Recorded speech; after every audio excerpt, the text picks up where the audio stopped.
할렐루야. 3월 29일 토요일 새벽 기도를 시작하겠습니다. 사도신경으로 우리의 신앙을 고백합니다. 나는 전능하신 아버지 하나님 천지의 창조주를 믿습니다. 나는 그의 유일하신 아들 우리 주 예수 그리스도를 믿습니다.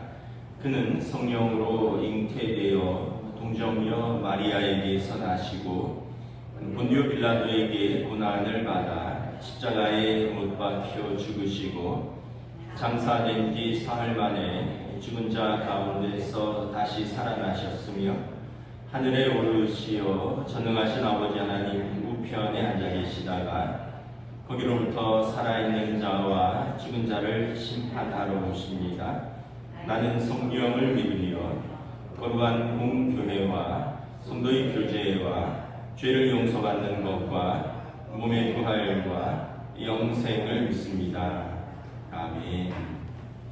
찬송가 294장 찬양하시겠습니다. 찬송가 294장입니다.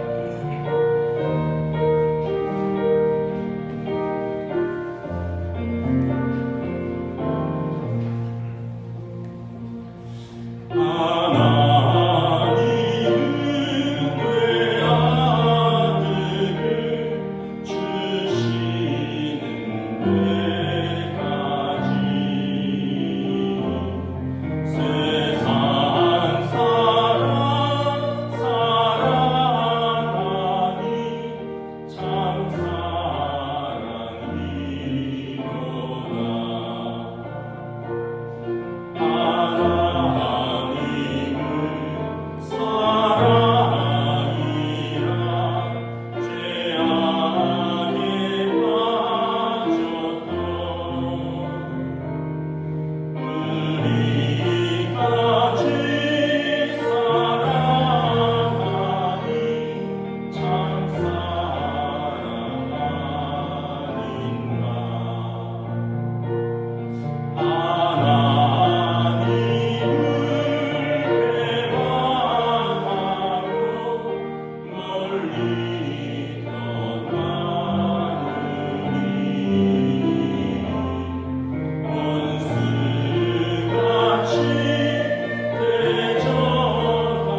우리 주신 하나님의 말씀은 구약 성경 민수기 6장 22절에서 27절까지 말씀입니다. 구약 성경 민수기 6장 22절에서 27절입니다. 구약 성경 204페이지입니다. 민수기 6장 22절에서 27절 다 찾으신 줄 알고 저와 여러분들이 한 절씩 교도하겠습니다. 여호와께서 모세에게 말씀하여 이르시되 아론과 그의 아들들에게 말하여 이르기를 너희는 이스라엘 자손을 위하여 이렇게 축복하여 이르되 여호와는 내게 복을 주시고 너를 지키시기를 원하며 여호와는 그의 얼굴을 내게 비추사 은혜 베푸시기를 원하며 여호와는 그 얼굴을 내게로 향하여 드사 평강 주시기를 원하노라 할지니라 하라. 그들은 이같이 내 이름으로 이스라엘 자손에게 축복할지니 내가 그들에게 복을 주리라. 아멘. 할렐루야. 토요일 새벽 기도에 나오신 우리 성도들을 주님의 이름으로 환영하고 축복합니다. 서로 인사하겠습니다. 한 주간 평안하셨습니까?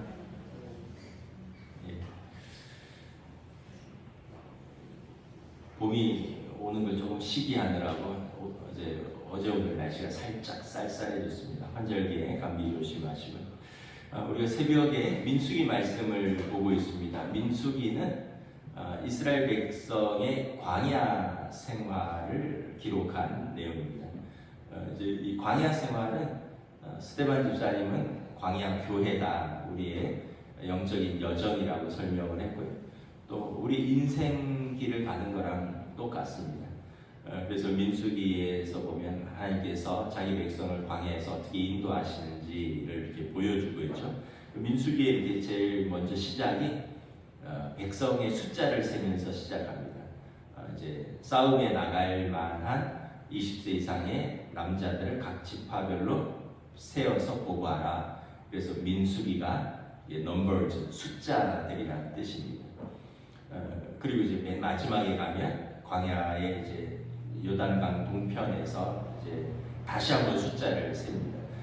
제가 느끼기에 20살 이상의 남자들을 셌다면 뭐 그 이하의 자녀들, 여인들은 세지 않았겠습니까?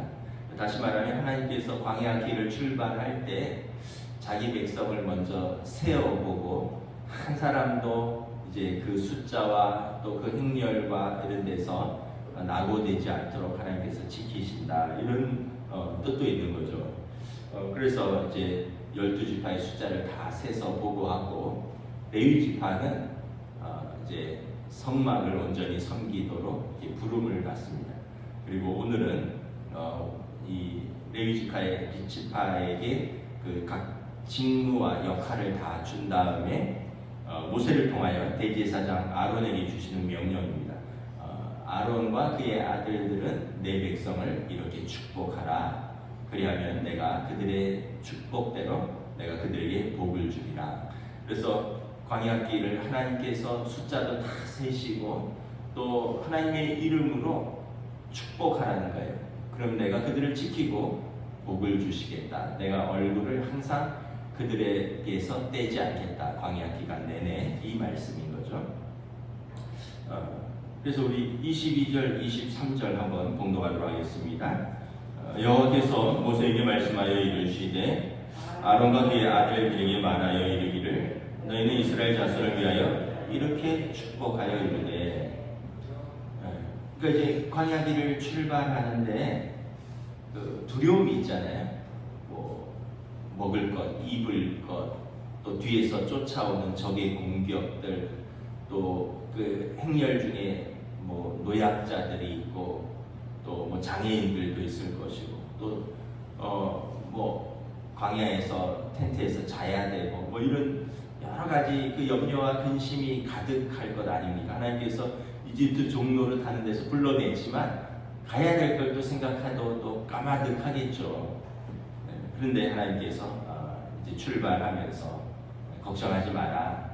내가 항상 너희를 돌보고 너희에게서 얼굴을 떼지 않고 내가 너희와 항상 함께 있을 것이고, 그래서 대제사장에게 이것을 자기 백성에게 선포하라. 내가 복을 주겠다. 그럼 우리가 이제 하나님이 어떤 분이신가를 한번 좀 생각을 해봐야 됩니다. 구약 성경에 보면 신약에도 마찬가지지만 하나님의 가장 두드러지는 두 가지 성품이 있습니다. 하나님의 두 얼굴이라 그러는데 하나는 공의와 사랑입니다. 그래서 신학자들은 하나님이 왼손에 공의를 드시고 오른손에 사랑을 드신다. 그래서 한 손에 공의를 한 손에 사랑으로, 그래서 이것이 하나님의 두 가지 성품이고 두 가지 얼굴입니다. 그래서 악인은 죄를 미워하시고 심판하시는 하나님이 두려운 분이고요. 의인은 한없이 자비롭고 은혜로우시며 사랑이 많으신 좋은 분입니다. 그러니까 하나님의 이 두 가지 성품과 두 가지 얼굴 때문에 자신이 어떤 사람이냐에 따라서 하나님이 두렵기도 하고요, 하나님이 좋으신 분이기도 하다는 거예요. 우리의 믿음은 뭐냐면 하나님은 살아계시고 악인을 심판하시고 의인에게 상 주시는 분이심을 믿는 것입니다. 하나님은 살아계셔서 반드시 하나님의 공의로 악인을 심판하시고 반드시 하나님의 사랑으로 의인에게 상 주시는 분이시다. 이걸 믿는 것이죠. 그럼 누가 악인이고 누가 의인인가? 성경에 보면 악인은 그 마음에 하나님이 없다 생각하고 자기 눈에 보이는 대로 자기 마음대로 사는 사람을 악인이라고 말씀합니다. 그러니까 마음에 하나님이 없다 생각하니까 그냥 눈에 보이는 게 전부고요. 그럼 자기 마음대로 사는 사람입니다. 이 사람이 하나님이 없다 하는 악인입니다. 의인은 누구냐? 죄를 회개하고 예수님을 믿고 영접하여 하나님 앞에 나온 성도를 의인이라고 합니다. 죄가 없어서가 아니라 죄인이지만 예수님의 이름으로 회개하고 하나님 아버지께 나온 사람들을 의인이라 칭하겠다. 용서받은 죄인이라는 거죠. 모든 사람이 죄를 범하였으며 하나님의 영광에 이르지 못하더니 그리스도 예수 안에 있는 속량으로 말미암아 하나님의 은혜로 값없이 의롭다 하심을 얻은 자 되었느니라. 그래서 저와 여러분들은 마음에 하나님이 없다라고 생각하지 않잖아요. 그러니까 우리는 악인은 아닌 거죠. 그렇다고 죄가 없냐? 죄가 없는 것도 아니죠. 그러나 우리가 하나님 예수 그리스도의 십자가의 속량으로 하나님의 은혜로 죄의 용서함을 받은 용서받은 죄인이고요. 그래서 하나님 입장에서 보면 의롭다 하셨으니 의인이라는 거죠. 그러니까 이게 여러분 우리에게 복음입니다. 악인에게는 심판이, 의인에게는 영생과 또 영원한 하나님 나라가 약속되어 있기 때문에, 그래서 저와 여러분들이 뭐 자격이 있어서가 아니라 예수님 믿고 영접하고 우리 죄를 회개하고 그리고 하나님 뜻대로 살려고 고군분투하는 그 모습을 하나님께서 의롭게 보신다는 거예요. 우리는 이제 용서받은 죄인에서 나아가서 하나님의 자녀가 된 거죠. 영접하는 자, 그 이름을 믿는 자에게 하나님의 자녀가 되는 권세를 주셨고, 로마서에 너희는 다시 무서워하는 종의 영을 받지 아니하고 양자의 영을 받았으므로 우리가 아빠 아버지라고 부르짖느니라. 죄인이고 종이면 주인이 무서울 텐데 우리는 이제 예수님의 이름으로 하나님의 자녀가 되어서 하나님을 아빠 아버지라고 부를 수 있는 권세를 얻었다는 거예요. 이것이 하나님과 우리의 관계인 것이죠. 성경에서 하나님과 이스라엘의 관계도 동일합니다. 내가 너희를 애굽에서 독수리 날개로 업어서 너희를 건져내었다. 하나님과 이스라엘은 성경에서 아버지와 자녀의 관계로 계속 연결되고 있습니다. 그래서 오늘 하나님께서 대제사장 아론에게, 내 백성에게, 내 자녀들에게 내 이름으로 이렇게 축복하라는 것입니다. 세 가지 축복인데 우리가 주일마다 이렇게 함께 서로 축복하는데, 첫 번째 축복은 무엇입니까? 24절 함께 읽습니다. 여호와는 내게 복을 주시고 너를 지키시기를 원하며. 하나님은 우리에게 복을 주시기를 원하신다는 거예요. 그리고 하나님은 우리를 지키시기를 원한다는 거예요. 그러니까 우리가 어떤 질병과 또 악인의 꼬임과 세상의 고난으로부터 하나님은 자기 자녀를 지키시기를 원하신다는 거예요. 그리고 우리에게 복을 주시기를 원하신다. 이게 여러분 자녀를 향한 부모의 마음이죠. 하나님과 우리가 부모와 아버지와 자녀의 관계라면 우리는 좀 훨씬 더 좀 이해하기 쉽죠. 왜냐하면 우리가 부모고요. 또 우리에게 자녀가 있잖아요. 우리 자녀들을 향한 그 부모의 마음이 있잖아요. 제가 한 달 전에 제 친구 딸 결혼식에 갔었는데 결혼식을 하는데 그 요즘 이제 신랑 신부의 그 영상으로 부모님께 감사의 마음을 표현하는 시간이 있더라고요. 근데 이렇게 보는데 신랑도 그렇고 신부도 그렇고 아기 때 아빠 엄마가 이렇게 젖 먹이는 모습, 안고 있는 모습, 그 다음에 애가 막 유치원 들어가는 모습, 뭐 또 초등학교 때 물놀이 간 모습, 뭐 중학교 입학한 모습, 막 이런 성장 과정을 이렇게 담았는데, 아이고 이게 아빠가 그냥 눈물을 줄줄 흘리는 거예요. 그러니까 저도 눈물이 나는 거예요. 왜냐하면 저도 딸이 있으니까 이게 남의 딸 결혼식 갔는데 나도 저런 때가 오겠구나, 우리 딸 보낼 때가 오겠구나, 이거 막 이게 감정이입이 돼서 이게 막 눈물이 막 나더라고요. 이 부모의 마음이죠. 그러니까 보니까 그 영상을 이렇게 보니까 애가 어렸을 때 얼마나 기뻤어요. 애가 아팠을 때 막 애 데리고 병원 뛰느라고 또 얼마나 안타까웠어요. 초등학교 막 학교 간다고 가방 처음 메고 나갈 때 얼마나 또 대견했습니까. 뭐 그러다가 이제 뭐 대학 간다, 뭐 사춘기 때 속 썩이고 이럴 때 얼마나 또 마음이 아팠어요. 뭐 대학 가고 뭐 한고비 넘겼는가 싶은데 또 뭐 취직한다 그러고 뭐 그런데 이제 또 결혼을 하고 이러니까 이 부모가 온갖 감정이 다 올라오는 것 같더라고요. 그러니까 이 참 가뜩이나 또 마음도 축복하는 마음이지만 복잡할 텐데 그 영상을 이렇게 한 5분 되는 영상을 신랑 신부 거를 쫙 보여주는데 신부 아버지가 울고 신랑은 어머니가 울더라고요. 신기하죠. 아들을 보냈는데 아버지는 안 울고 엄마가 울고 딸을 보내니까 뭐 엄마도 우는데 아버지도 이렇게 눈물이 이렇게 나는 것 같아요. 제가 부모가 돼서 깨달은 게 젊어서는 다 자기 걱정만 하고 살았던 것 같아요. 어렸을 때는 부모님 걱정보다는 내가 학창 시절에 내가 어떻게 공부할 건가, 어떻게 취직할 건가, 내가 어떻게 미래를 설계할 건가, 어떤 아내를 만날 건가, 뭐 이런 자기 걱정을 많이 했었는데 결혼을 하고 나서는, 아이를 낳고 나서는 걱정이 내 걱정 반, 아이들 걱정 반이 된 것 같아요. 그래서 아까 말씀드린 대로 아이들이 아프면 부모도 아프고, 아이들이 속상하면 부모도 속상하고, 그래서 이렇게 돌아보면 모든 부모님들이 다 그렇겠지만 아이 때문에 밥을 못 먹는 날도 있고, 아이 때문에 잠을 못 잔 날도 있을 것이고, 아이 때문에 울었던 부모님들이 있을 것이고, 아이 때문에 하나님 앞에 엎드려 기도하는 그 시간들, 이게 이제 부모의 자녀를 향한 마음인 거죠. 왜 그렇습니까? 자녀가 복을 받기를 원하는 거예요. 그래서 부모님들이 다 너 잘 되라고 하는 거야, 이게 그 표현이잖아요. 자녀에게 복을 주기 원하는 마음. 그리고 그 자녀들이 그 오늘 말씀처럼 너를 부모는 지키기를 원한다는 거죠. 질병으로부터, 또 악인의 꾀로부터, 또 어떤 삶의 고난으로부터 부모는 자녀를 지키기를 원한다는 거예요. 그래서 부모는 걱정이 한이 없는 것 같아요. 걱정이 한이 없어요. 저희 어머니가 편찮으신데 저한테 그런 이야기를 하시더라고요. 너가 아들이니까 이제 아빠 혼자 남으면 너가 아빠를 잘 돌봐야 된다.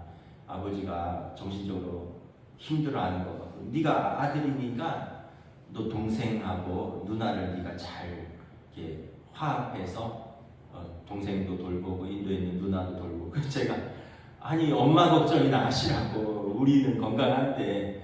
보니까 이 어머니가 병상에서도 그냥 걱정이 있는 거예요. 뭐 자녀들이 화목하게 세 자녀가 잘 살아야 될 텐데, 그러려면 아들이 역할을 해야 될 텐데, 뭐 혼자 있는 영감이 잘 살아야 될 텐데, 그러려면 아들이 좀 역할을 해야 될 텐데, 뭐 그러니까 제가 이제 혼자 있는 시간이 있었는데 저한테 이렇게 부탁을 하더라고요.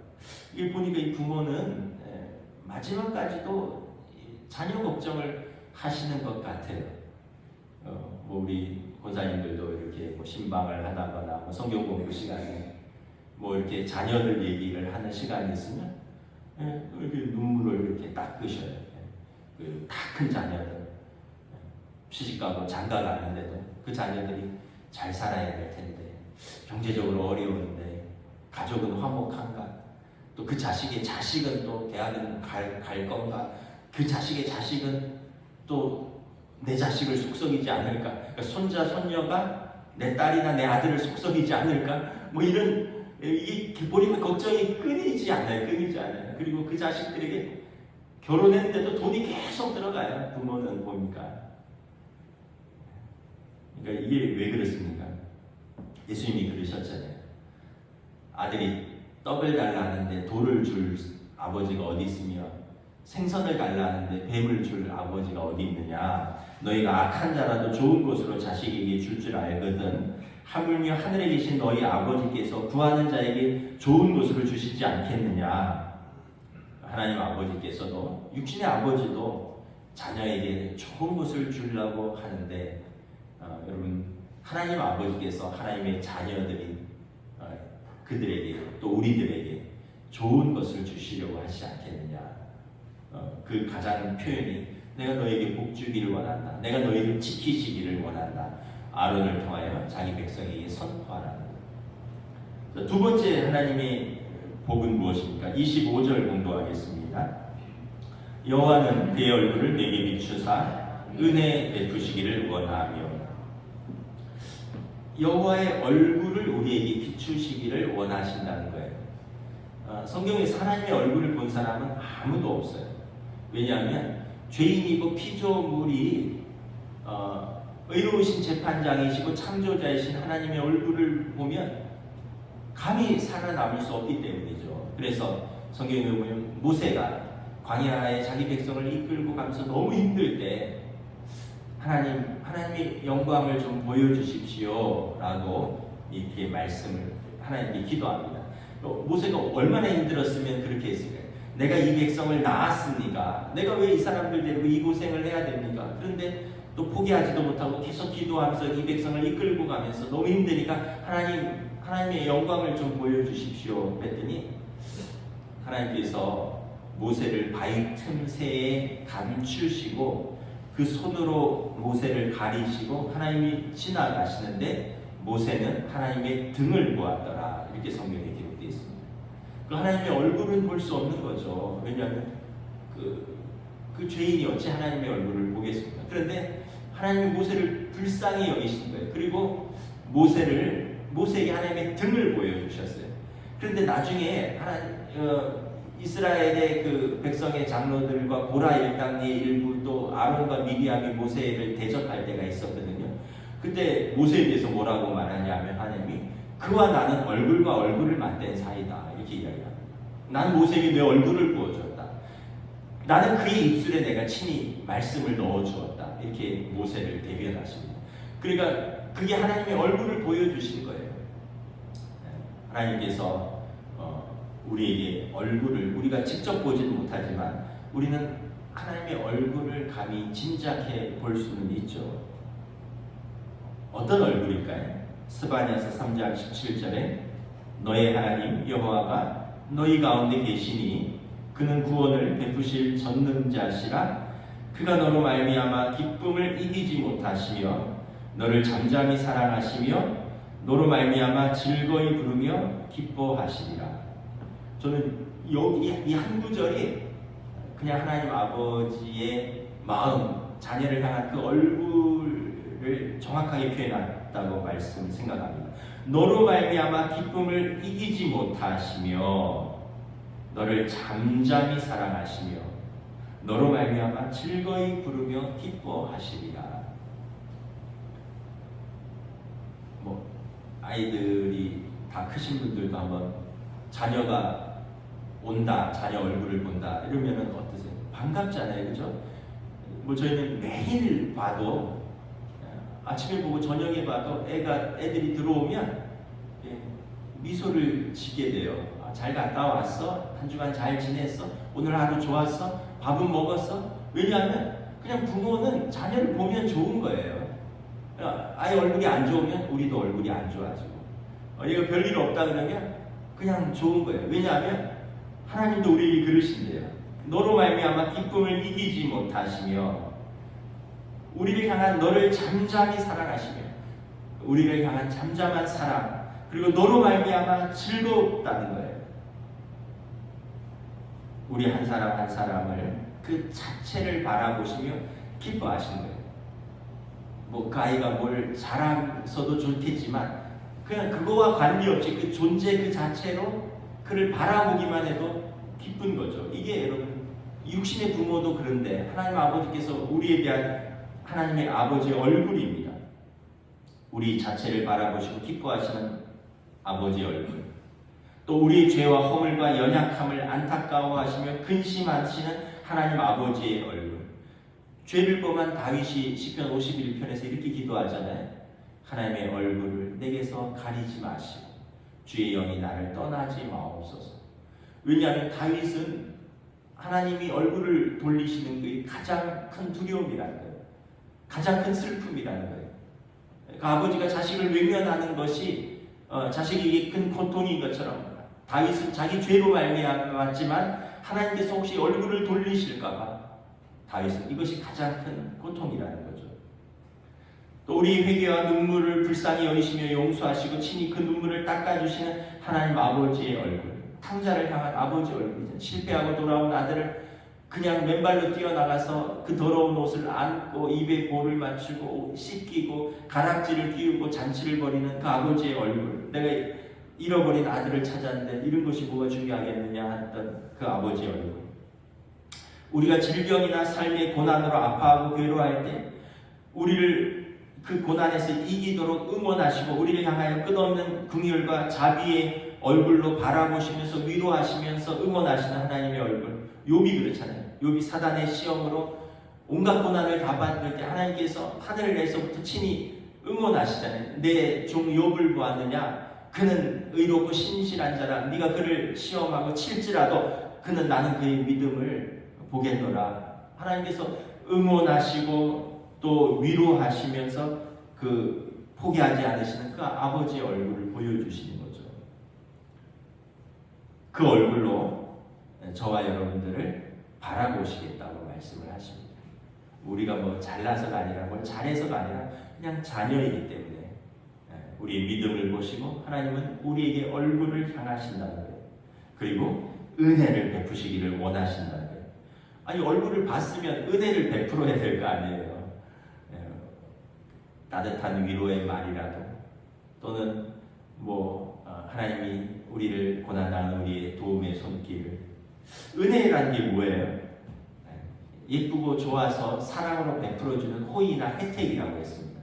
그러니까 공짜로 주는 거예요. 예쁘고 좋아서 사랑으로 베풀어주는 호의나 혜택입니다. 자녀 키울 때 여러분 밥 줄 때 밥값 받으시고 주는 거 아니잖아요.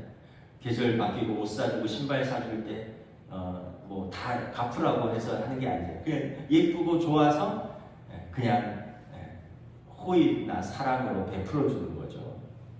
하나님께서도 우리에게 그의 얼굴을 비추시고 우리에게 은혜 베푸시기를 원한다는 거예요.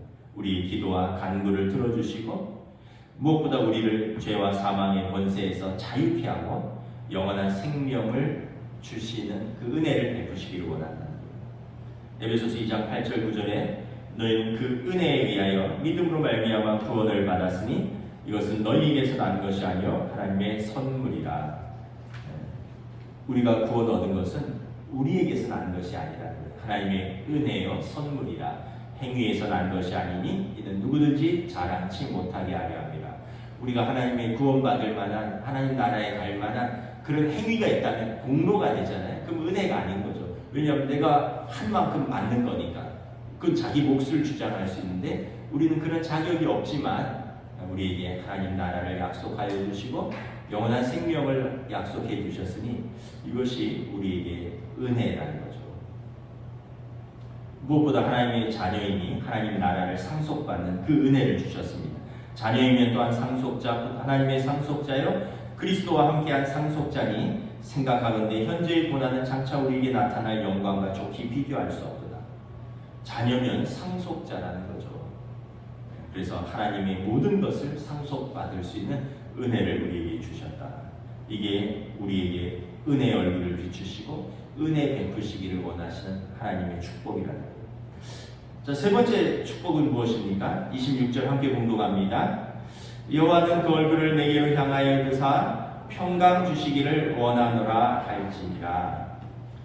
하나님께서 우리에게 은혜의 얼굴을 보이시면서 우리에게 주시기 원하시는 것은 평강이라는 거예요. 평강은 샬롬인데 하나님께서 그 자녀와 함께 계시는 상태를 말합니다. 그러니까 하나님의 임재의 그 은혜의 상태가 평강인데 샬롬인데 하나님은 우리와 부모와 자녀의 관계라고 했으니까 그 어린 자녀가 그냥 아빠나 엄마 품에 있을 때가 샬롬의 상태인 거예요. 근데 이제 아이들이 이제 품을 벗어나서 자기 힘으로 뭔가를 하려고 할 때 하니까 이제 여러 가지 고민이 나오는 거죠. 공부도 자기 힘으로 해야 되고, 친구 관계도 자기 힘으로 해야 되고, 뭐 앞으로 뭐 취직도 자기 힘으로 해야 되고, 그러니까 이제 염려와 근심이 있는데 아마 어렸을 때가 가장 샬롬의 상태가 아닐까. 걔가 뭐 먹을 걸 걱정을 해요, 입을 걸 걱정을 해요. 하면 먹을 거 데려가고, 하면 옷 갈아입혀주고, 뭐 어디 가자 하면 데리고 가고. 이게 어린 자녀가 부모와 함께 있는 상태가 샬롬이에요. 샬롬. 하나님께서 광야길에서 자기 백성에게 은혜의 얼굴을 비추시고 그들에게 평강 주시기를 원한다는 거예요. 인생의 광야길을 가는데 두려워하지 말아라. 내가 너희와 함께 있다. 낮에는 구름 기둥으로 밤에는 불 기둥으로 너희 중심에 항상 너희 위에 항상 함께 있다. 두려워하지 말아라. 부활하신 예수님께서 제자들을 찾아오셔서 하신 말씀이 무엇이냐면 첫 번째 말씀이 뭐냐면 샬롬입니다. 샬롬. 평안하뇨 였습니다. 부활하신 예수님께서 두 번째 찾아오셔서 하신 첫 번째 말씀도 샬롬이었어요. 너희가 평안하냐 였어요. 예수님이 십자가에 잡히시기 전에 하신 말씀이 뭐냐면 너희에게 평안을 주더니 세상에서 너희가 환난을 당하니 담대하라. 이것이었어요. 예수님은 제자들에게 계속 평안을 말씀하십니다. 내가 이제 떠나면 얘네들이 불안해할 텐데, 환난 가운데 두려워할 텐데, 내가 너에게 평안을 주러 왔다. 부활하신 예수님, 두려움에 떨고 있는 제자들에게 가서 평안하냐. 그 예수님은 항상 우리의 평안을 염려하셨어요. 너희가 세상에서 환난을 당하나 담대하라. 그럼 부모가 자녀의 평안을 원하죠. 애 얼굴이 어두우면 또 어디 문제가 있을까? 또 어떤 뭐 회사에서 일이 안 풀리나? 아니면 친구 관계가 안 좋은가?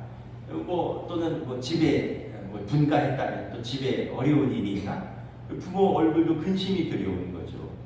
그 부모의 마음은 항상 그런 것 같아요. 자녀가 평안하기를 원하는 거. 이거가 부모의 최대 바람입니다. 자녀가 평안하는 게 좋은 거예요. 얼굴이 밝으면 좋은 거예요. 하나님께서도 우리가 평안하시기를 원하십니다. 염려와 근심도 있고요. 그 염려와 근심을 예수님이 뭐라 그러세요? 그 짐을 내게로 가져와라. 수고하고 무거운 짐진 자들아, 그 짐을 내게로 가져와라. 내게 맡겨라.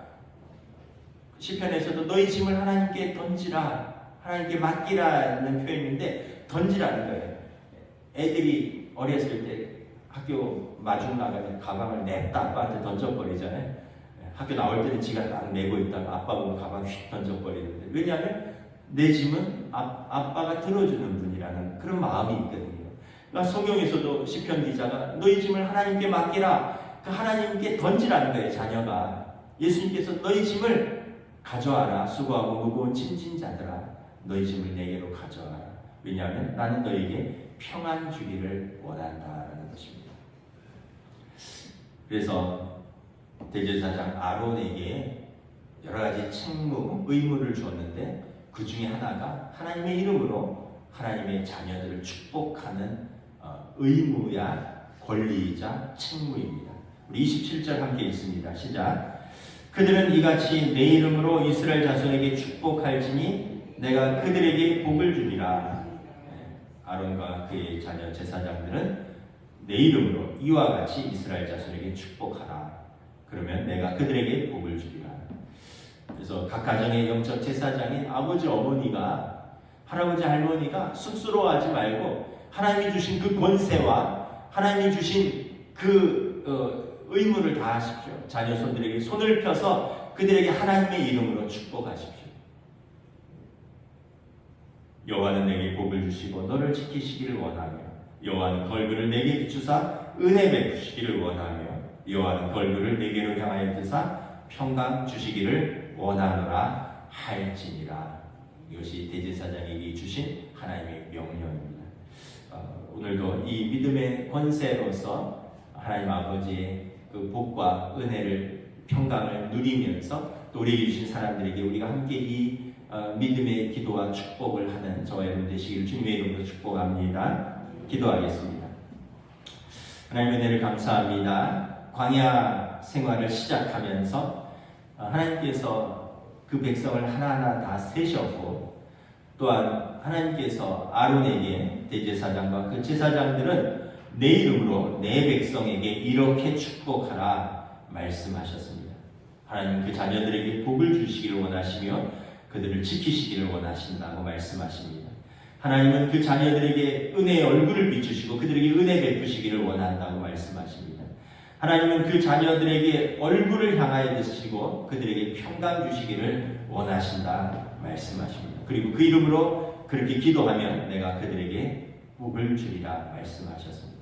먼저는 우리가 이 은혜와 평강과 복을 받아 누리고, 또한 우리에게 주신 사람들에게 우리가 예수님의 이름으로 하나님께서 주신 그 권세로 우리에게 주신 사람들에게 그 주님의 이름으로 축복하며 또 그들에게도 이 은혜와 평강과 복을 허락하여 주시옵소서. 감사를 드리오며 우리 주 예수 그리스도의 이름으로 기도드리옵나이다. 아멘. 하늘에 계신 우리 아버지, 아버지의 이름을 거룩하게 하시며 아버지의 나라가 오게 하시며 아버지의 뜻이 하늘에서와 같이 땅에서도 이루어지게 하소서. 오늘 우리에게 일용할 양식을 주시고 우리가 우리에게 잘못한 사람을 용서하여 준 것 같이 우리 죄를 용서하여 주시고 우리를 시험에 빠지지 않게 하시고 악에서 구하소서. 나라와 권능과 영광이 영원히 아버지의 것입니다. 아멘.